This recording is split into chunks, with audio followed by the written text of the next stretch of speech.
pillars like these used to surround the United States Capitol. So how on earth did they end up here near the Washington Monument and the White House? If you're walking in downtown D.C. near 15th Street and Constitution, you may notice these 15-foot sandstone columns, kind of just standing upright on street corners in the middle of nowhere. They are almost 200 years old. For the second time in 2 weeks, I'm on an adventure with everyone's favorite Ranger Mike, looking into the former U.S. Capitol pillars. Mike says these used to serve as anchors for fencing that encircled the Capitol, part of a redesign of the grounds by American architect Charles Bulfinch. He took over after the U.S. and British clashed in the War of 1812. Charles Bulfinch was tasked with rebuilding the Capitol after the British burned it in 1814. In fact, he is eventually named to be the third architect of the Capitol. Bulfinch also devised 2 guardhouses, these little compact square buildings that now stand on either side of the White House grounds. One on 17th Street, the other on 15th next to the pillars. Picture it not here, but on the grounds of the Capitol,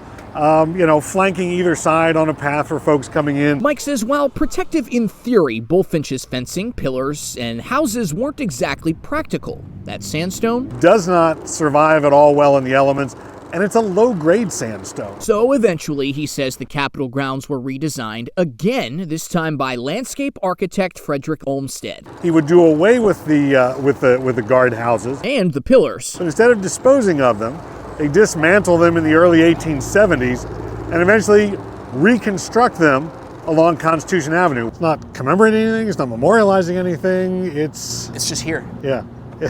It's pretty neat.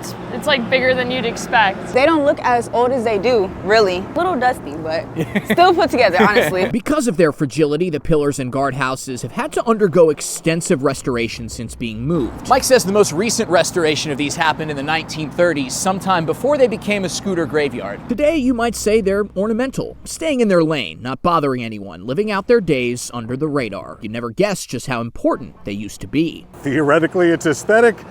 I'm not sure that I see it. There's so much history here. I think it's worth getting to know more of the little stuff too. Here at the U.S. Capitol's hand-me-down fence posts with Ranger Mike, I'm Matt Kaufax.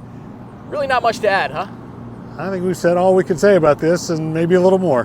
WTOP News. For more stories like this, download and listen to WTOP Radio on our app or tune in to 103.5 FM. Makes me wonder if next time you do your fossils episode, whether there's oh man, there's a little something there. We're crossing series right now. Love that.